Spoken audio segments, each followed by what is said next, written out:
Ahoy hoy, I'm Planet Walk, and recently I was at the Office of Strategic Influence, and I was going through the Earth Shape Counterintelligence Archives. And the goal there was to figure out how close flat earthers are to actually figuring out the history of Earth. And as luck would have it, flat earthers have actually been onto it for quite a bit of time, so we actually need to do something about it. I have no idea how they figured out that giants dug the moon out of the Grand Canyon, but somehow they managed to do it. So today I'm going to reveal the real history of Earth, and I'm going to make it seem like this is all just a joke so that flat earthers don't clue onto the fact that I'm being 100% serious. And if by some chance they actually take this seriously, we can say, well, look at the silly flat earther believing something that's obviously a joke. Also, being serious for a second here, it's worth mentioning that some of the things that are going to be mentioned in this video are not something that I made up. It's something that flat earthers actually believe somehow. Sure, I will be making a lot of this up, but if at any point you start to feel like this could be true or anything, stop snorting the flat earth. Alright, so let's go all the way back to the world tree, otherwise known as Yggdrasil. I'm not entirely sure on how to pronounce that. Anyway, it used to be that trees on this earth were far, far taller than they are today. But there was one tree in particular that stood out, and that was known as the world tree. It was so tall that they had to invent miles to measure it instead of just using kilometers.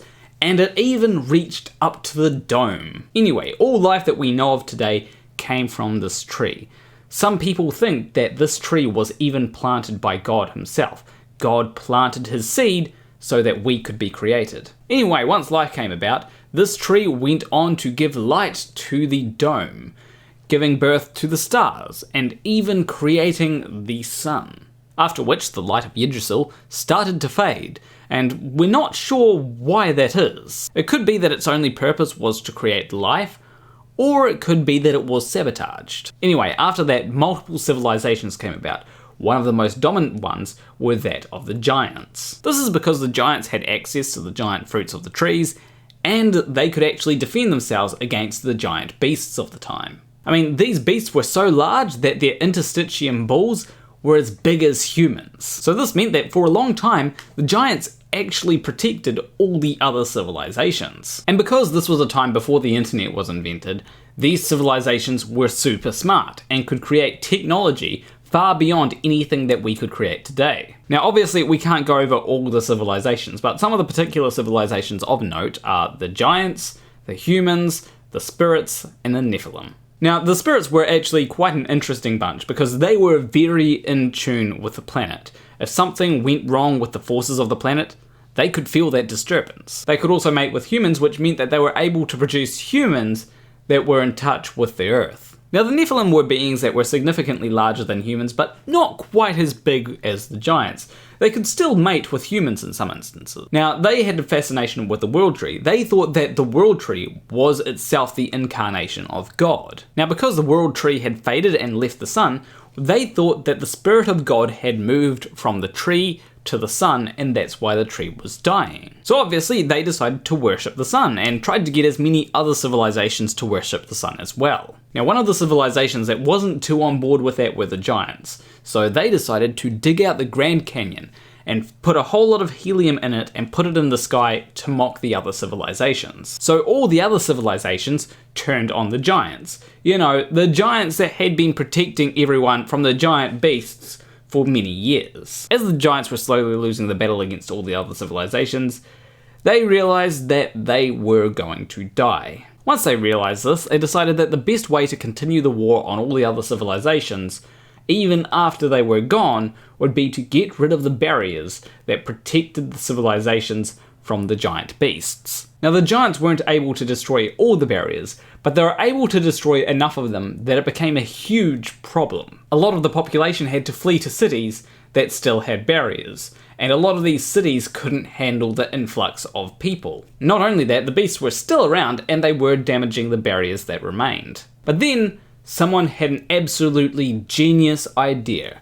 It was a feather-wielding fellow by the name of Roger. He noticed that the beasts needed a huge amount of vegetation to survive, so he proposed that, why don't we just cut down all the trees? So the civilizations got to work on cutting down all the trees, and it turned out to be quite useful. In addition to getting rid of the beasts from the area, they were able to use the fruits from the trees to feed some of their own population. This led to the golden age of civilization, but unfortunately, it wouldn't last long. You see, unfortunately, Roger had gone missing, but they did find an interesting book in his study. Well, part of a book. A lot of the books seem to have been burnt. And because of the way that this book had been burnt, they figured out that this book was from the future.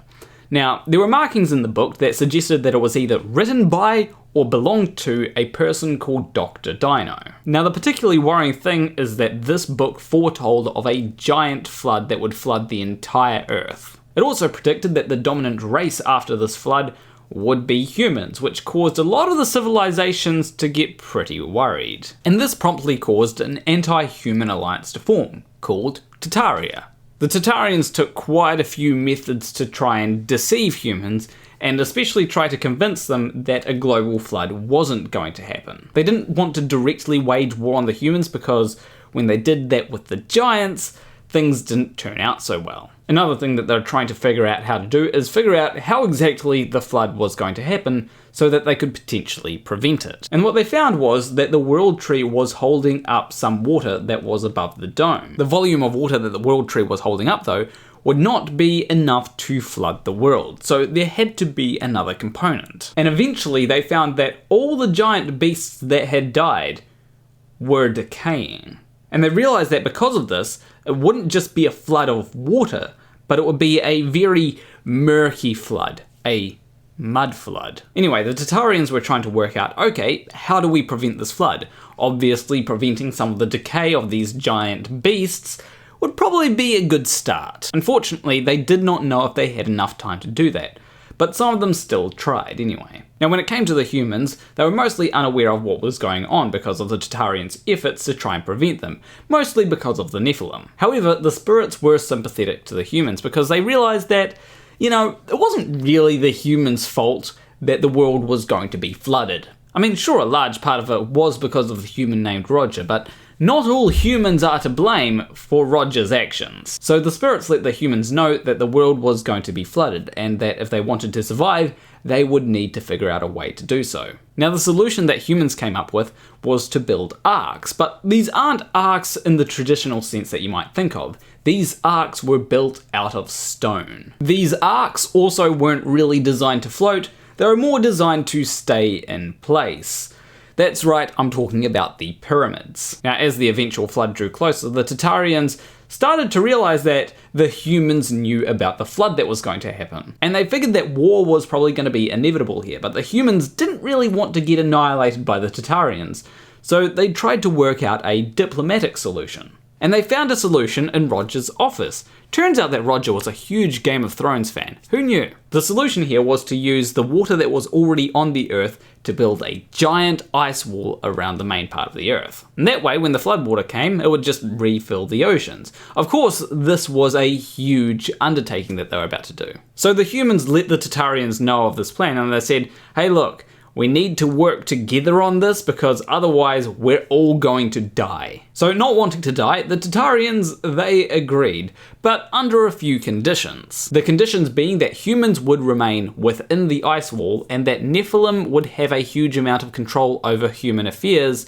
going forward. The humans didn't really have much of a choice in the matter because it was either accept or die, so obviously they accepted. So preparations were made to start constructing the ice wall, and as it was starting to be constructed, the Tartarians were making efforts to move from inside the ice wall to the lands beyond the ice wall. Now this was quite dangerous because in some of the lands beyond the ice wall, there were still giant beasts. They hadn't cut down all the giant trees on the Earth. Now as they were constructing the giant ice wall, that was when Yggdrasil collapsed. Now because the ice wall hadn't been finished yet, there was quite a bit of panic that happened. Now one of the fortunate things is that because they had removed a lot of water from within the ice wall, the water that came with the flood ended up being a lot muddier than it would have otherwise been. This meant that the flood was quite slow moving, so even though it did disrupt some of the construction of the ice wall, they were still able to get it done. Eventually, everything settled down, and the humans and all the animals within the arks emerged. Now, due to the mud flood, the humans had lost quite a bit of technology, especially the really advanced stuff. Now, a fun fact is that the year that the humans emerged was exactly 189 years ago, or the year that we know as 1833. Now, surprisingly to the humans, they didn't hear anything from the Nephilim. The Nephilim didn't get involved in human business at all. Or so they thought. It turned out that on the Ark there were some humans that were half Nephilim and half human. And quite quickly they were able to establish themselves as leaders within human society, making it look as though human society was completely owned and operated by humans, when in fact the leaders were half Nephilim. Now, there were some spirits on the Arks as well, but they were quickly hunted down by the Nephilim because they didn't want any humans to be able to connect with the Earth. The last spirit within human society died shortly after giving birth to a man named Samuel Rowbotham. Now, you see, Samuel was a genius. He realized that the half Nephilim were trying to deceive the human population by convincing them that the Earth is a globe. He worked this out because he confronted the scientific establishment, and he realized that all his opponents there were really tall. You see, humans don't actually get any taller than 6 foot. To get taller than 6 foot, you have to have Nephilim DNA. So this means that if you know anyone over 6 foot, do not trust them, because they will be working with the Nephilim because they are part Nephilim themselves. So Samuel Rowbotham, being half spirit, confronted the scientific establishment, but he didn't realize how much of a grip over human society the half Nephilim had. And this was compounded by the fact that the Nephilim humans had all organized. Anybody that was part spirit hadn't, mostly because of fear of persecution. But there are still a lot of people out there, even today, that are part spirit. A lot of flat earthers are part spirit, and that's worrying the people higher up than me. Fortunately though, although whether it's fortunate depends on who you are, some of these people have unwittingly organized into little groups. The Syncretism Society is a good example. One of the upsides of allowing these groups is that it brings more spirit people out of the woodwork. Most flat earthers are part spirit as well, because being part spirit means you can just feel that something is wrong with the world. It also means that you're far more susceptible to realizing the truth when you stumble across it. Alright, so that was what I found going through the Earth Shape Counterintelligence Archives. Now, hopefully flat earthers see this and think that it's a joke, because, you know, we don't want them realizing that they're part spirit. That would be catastrophic to the Nephilim people that are above me. Anyway, leave a like and subscribe if you like this video. Share this video around so that as many flat earthers come across it as possible. As always, a big shout out to the NASA shills that give me $20 or more: Hugh Jarsz, M.C.Nutkin, SHaKie, Wolfie, Morrie, Graymore Ghost, KidVicious, Sacha Campbell, Militant Agnostic, Kitten, McKitten from Kitten Town, Craig D'Amelio, and Nurthen Thurmpson. If you want to support me financially, you can do so on Patreon. There should be a link there. But anyway, I will see you in the next video. Between you and me, you know, I can come up with some interesting stories. I mean, if anyone wants to hire me to write plots, I mean, feel free to reach out.